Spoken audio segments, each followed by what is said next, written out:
Une nuit, je me suis réveillé et j'ai trouvé mon frère aîné en train de se disputer avec sa femme. Je ne l'avais jamais vu se disputer ainsi avec elle. D'habitude, il est si doux, mais je savais qu'il lui disait des choses absurdes. Elle pleurait. Ce jour-là, elle avait partagé une très bonne nouvelle. 2 semaines après cet incident, un soir, j'ai remarqué que ma femme n'était pas dans notre chambre. Il était inhabituel pour elle de sortir la nuit, car elle était très craintive. J'ai cherché autour de moi, mais je ne l'ai pas trouvée non plus dans le bar. J'ai vu que la porte principale de notre maison était ouverte. Nous avons une grande maison et il était évident que quelque chose n'allait pas. Le fait que la porte principale soit ouverte à une heure aussi tardive n'était pas un bon signe. J'ai dû me cacher près de la porte en raison des circonstances. J'ai vu ma mère forcer ma femme à s'asseoir dans la voiture, mais elle était réticente à partir. Elle était contente. « Qu'est-ce que tu fais, maman? Où m'emmènes-tu? S'il te plaît, ne fais pas ça. Je suis le fils de... » Je refuse de croire qu'il ne ferait rien s'il était au courant. Je ne partirai pas. Mère,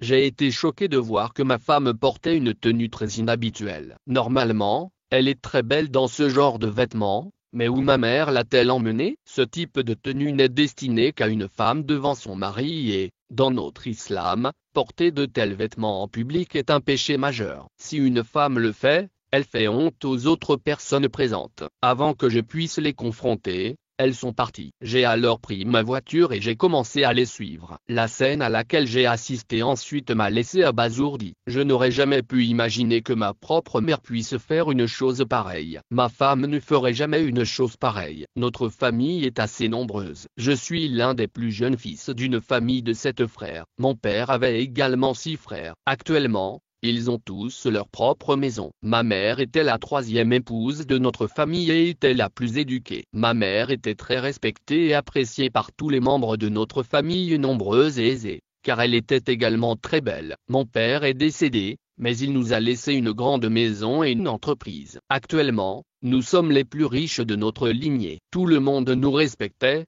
mais comme on dit, on ne peut pas tout avoir en une seule vie. Notre famille a connu le même problème. Aucun enfant n'est né dans notre famille. Mes 4 frères aînés étaient mariés, mais aucun n'avait d'enfant. Aujourd'hui, c'était aussi le jour de mon mariage. Les gens avaient conseillé ma mère et elle avait tout essayé. Quelqu'un lui a dit que les femmes en surpoids n'ont pas d'enfants. Ma sœur aînée, ma mère cherchait une fille mince pour moi, car mon beau-frère était légèrement en surpoids. Nous n'avions pas le droit de nous marier selon notre propre choix. Toute notre vie, nous avons fait ce que notre mère nous demandait. Toutes les entreprises, les propriétés et les sources de revenus étaient contrôlées par notre mère Nurjan. Nous n'avions ni le courage ni la capacité de parler devant elle. Ma mère était également très rapide. Ma mère n'était pas une mauvaise personne. Elle avait d'innombrables qualités, mais aussi quelques défauts. Ces mauvaises qualités peuvent ne pas sembler nuisibles à première vue, mais elles peuvent ruiner des vies. Ma mère n'a jamais menti ni trompé personne. Elle n'était pas avide et était très croyante. Cependant, elle avait un problème.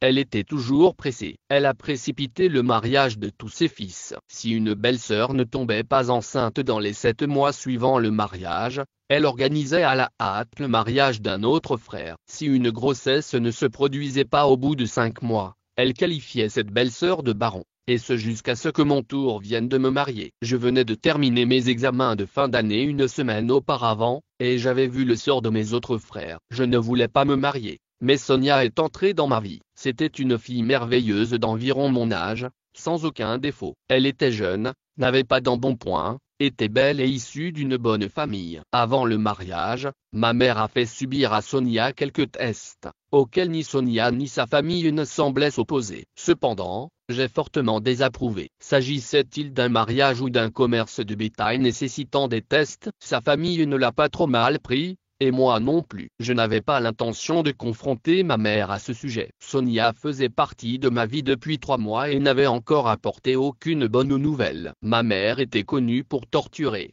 gronder et se moquer de toutes les femmes de la maison lorsque nous, les frères, rentrions du travail. Nos femmes n'étaient jamais de bonne humeur. Nous n'avions pas l'habitude d'élever la voix ou d'entendre des disputes dans toutes les pièces de la maison, mais nous pouvions voir sur les visages de chacun que personne n'était heureux. Ma mère avait l'habitude de dire que malgré notre succès, notre richesse, notre beauté, nos vertus et notre fortune, Les gens essayaient toujours de nous mettre à l'écart et de dire que toutes les filles de votre belle famille étaient stériles. J'ai essayé de la raisonner, mais elle a commencé à dire la belle-fille la plus âgée. Cela fait longtemps que je n'ai pas entendu de questions aussi ridicules. J'en ai assez qu'on me demande si j'ai des enfants. J'en ai assez qu'on m'accuse d'être à l'origine des problèmes de ma mère. Un jour, à la table, elle nous a tous choqués en disant qu'elle pensait avoir frappé au mauvais endroit. Peut-être que le problème vient de vous, les frères. Demain, vous viendrez tous avec moi à l'hôpital. Nous, les frères, l'avons regardée avec étonnement. Tout en mangeant, elle parlait de nous, pas des femmes. Le lendemain, elle nous a emmenés à l'hôpital et nous a fait subir divers examens. Elle n'a jamais dit à personne ce que les rapports disaient. Lorsque le frère du milieu a posé la question, elle a dit que tout allait bien. Cependant, il semble qu'elle en savait plus et qu'elle a choisi de ne pas le dire. Par la suite, son comportement à l'égard de nos femmes a légèrement changé. Un jour, ma femme m'a dit que cela faisait 2 semaines et qu'au cours de ces 2 semaines, maman n'avait dit à aucune belle-sœur ni à moi pourquoi vous n'étiez pas des enfants, mais qu'elle nous avait emmenés faire des courses aujourd'hui et nous avait même acheté de nouveaux vêtements pour l'hiver. J'ai dit que tout le monde finit par se rendre compte de ses erreurs. Dans cette maison, il y a eu 5 mariages jusqu'à présent, mais personne n'a encore eu d'enfant. Un jour, ma femme m'a dit que j'étais très fatigué aujourd'hui. Selon la routine, c'était à ma belle-sœur de s'occuper des tâches ménagères, mais comme elle était partie chez ses parents, c'est à moi qu'incombait tout le travail. Le tour de ma femme de s'occuper des tâches ménagères m'est revenu. C'est à moi qu'incombait la tâche de tout faire. Je me suis dit d'accord, il y avait peut-être un problème chez elle. Ce genre de choses arrive de temps en temps dans toutes les familles. Ma femme avait l'habitude de tout partager avec moi. Ses paroles étaient toujours concises. Je n'aurais jamais imaginé qu'à travers ces quelques mots, j'apprendrai un jour l'existence d'un problème aussi important dans notre maison. Une semaine plus tard, ma belle-sœur aînée nous a annoncé l'heureuse nouvelle qu'elle était enceinte. Elle était la première femme à rejoindre notre foyer et on lui reprochait souvent son embonpoint. Les gens disaient que les femmes en surpoids n'ont pas d'enfants, et elle n'avait donc pas conçu jusqu'à présent. Alors qu'elle annonçait la bonne nouvelle, son visage n'exprimait aucune joie. Mon frère était très heureux. Ma mère était également ravie. Nous étions tous ravis parce qu'une nouvelle vie était sur le point de rejoindre notre famille. Cet enfant serait aimé, qu'il s'agisse d'un garçon ou d'une fille. L'attention de ma mère allait se déplacer vers cette nouvelle vie, et peut-être qu'elle allait se détendre avec nous. Mais 2 jours seulement après avoir annoncé la bonne nouvelle, ma belle-sœur est tombée si malade que nous avons dû l'hospitaliser. Je n'ai pas beaucoup discuté de leurs affaires, mais j'ai appris au fil des conversations que son état était dû à un traumatisme. Elle était sur le point de devenir mère, et elle aurait dû être la plus heureuse. Du point de vue de la première belle-fille sur le point de donner naissance à un enfant dans cette maison, son honneur aurait été accru. Alors pourquoi ma belle-sœur a-t-elle été traumatisée? Je connaissais bien sa famille car son frère était mon ami. Il n'y avait pas eu de problème dans leur maison qui aurait pu lui causer un tel stress. Qu'est-ce qui troublait ma belle-sœur? Elle restait à l'hôpital pendant 4 jours. Le médecin a dit que le bébé n'était pas en danger. Cependant, la mère a besoin de beaucoup de soins. Ne lui parlez pas fort. Ne vous disputez pas avec elle. Ne pas la stresser. Ma mère a répondu: nous la traiterons comme une reine. Ne vous inquiétez pas. Nous avons amené ma belle-sœur. Mon frère s'est violemment disputé avec elle le soir même. Il n'était pas assez ignorant pour se battre avec elle, surtout après que le médecin l'ait déconseillé. Je venais de me réveiller et j'étais dans la cuisine, et je pouvais clairement entendre leur dispute. Sa chambre était juste à côté de la cuisine. Mon frère a dit: es-tu un enfant? Si quelqu'un te demande d'aller quelque part, tu le suis. Tu as commis un si grand péché. Et maintenant tu dis que tu n'es pas fautive. Je ne te garderai plus dans ma vie. Tu comprends? J'étais choqué d'entendre cela. Pourquoi mon frère disait-il toutes ces choses? Quel péché ma belle-sœur avait-elle commis? Mon frère avait dépassé les bornes. Il venait d'apprendre qu'il allait être père et était censé être la personne la plus compréhensive et la plus tolérante parmi nous. Comment pouvait-il la réprimander et parler de la quitter? Surtout au moment où elle était sur le point de devenir mère. Il semblait croire qu'elle avait commis une faute grave, mais qu'est-ce qui avait bien pu se passer soudainement pour qu'il la traite si durement? Ma sœur, ma belle famille ne faisait que pleurer et répétait sans cesse: je n'ai rien fait de mal. Croyez-moi, je n'ai rien fait de mal. Qu'aurais-je pu faire d'autre? Je suis retourné dans ma chambre,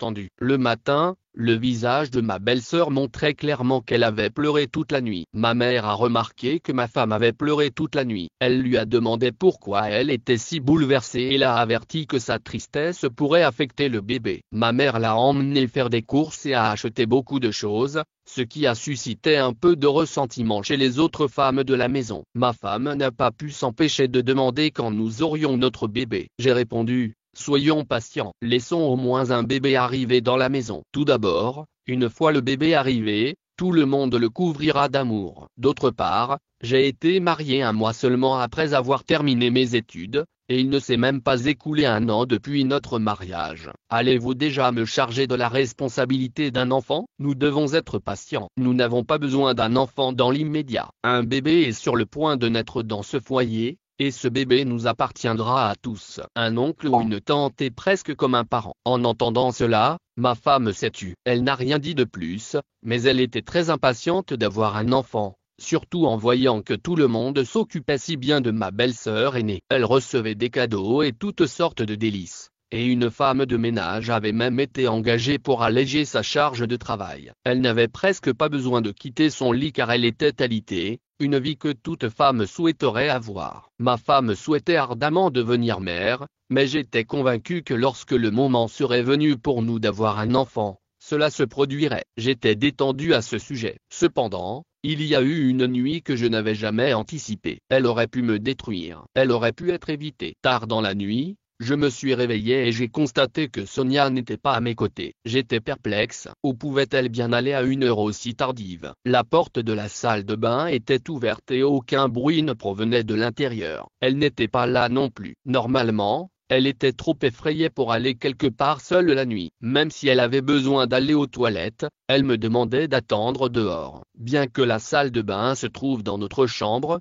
elle craignait même d'aller dans les coins sombres de la pièce, craignant qu'une sorcière ne s'y cache et ne l'enlève. Parfois, ces craintes me faisaient rire. J'ai commencé à la chercher à l'extérieur de la maison. Tout le monde, y compris mon frère et ma sœur Lo, dormait dans leur chambre. Où pouvais-je trouver Sonia? J'ai même vérifié dans la cuisine, pensant qu'elle était peut-être allée chercher de l'eau, mais elle n'y était pas. Soudain, mon attention a été attirée par la porte principale de notre grande maison, qui était ouverte. Nous avons l'habitude de sécuriser la porte la nuit, mais il semble que le garde ait oublié de la fermer après l'avoir ouverte. J'ai pensé fermer la porte moi-même, mais en m'approchant, j'ai vu quelque chose qui m'a forcé à me cacher derrière. La porte de la voiture de ma mère était ouverte et elle essayait de faire monter Sonia de force dans la voiture. Non seulement cela, mais Sonia portait des vêtements très minces, comme elle n'en aurait jamais porté ou possédé. Où allait-elle habillée de la sorte à une heure aussi tardive? Son visage montrait clairement que c'était contre sa volonté. Elle suppliait: je ne veux pas y aller, maman, je ne veux pas y aller. Si Armin l'apprend, il divorcera. Il me quittera avant que je puisse dire quoi que ce soit. Ma mère l'a poussée dans la voiture et est montée elle-même. Je suis allé rapidement chercher ma voiture pour les suivre, mais je ne savais pas où elles allaient. Après plusieurs virages, je n'ai pas pu les rattraper. Après avoir roulé sans but pendant un certain temps, je suis rentré chez moi sans pouvoir dormir. Exactement 2 heures plus tard, j'ai entendu quelqu'un dehors. J'ai fait semblant de dormir. J'ai senti ma femme revenir dans la chambre et s'allonger sur le lit. Elle s'est enveloppée dans une couverture et a commencé à sangloter doucement. Je voulais lui demander ce qui s'était passé, pourquoi elle pleurait, si quelqu'un lui avait fait quelque chose, si ma mère avait dit quelque chose, mais je ne pouvais pas. Je me doutais que quelque chose de terriblement grave s'était produit. Le matin, j'ai trouvé Sonia inconsciente dans son lit. Nous l'avons emmenée à l'hôpital, où le médecin a dit qu'elle avait eu peur pour une raison quelconque. Ce médecin était aussi un bon ami de ma mère. Il a dit les mêmes choses qu'il avait dites dans le cas de ma sœur aînée. Ma femme était en meilleure santé, mais elle ne mangeait rien de ce que ma mère lui avait suggéré. Je l'ai emmenée chez ses parents pour changer d'air et lui remonter le moral, mais elle ne voulait pas y aller. Elle ne parlait à personne, sauf à ma sœur aînée. Après avoir passé un peu de temps avec elle, Sonia a réussi à prendre un petit déjeuner et s'est reposée un peu. J'ai demandé à ma belle-sœur ce qui s'était passé. Sonia allait bien. Qu'est-ce qui a changé pendant la nuit?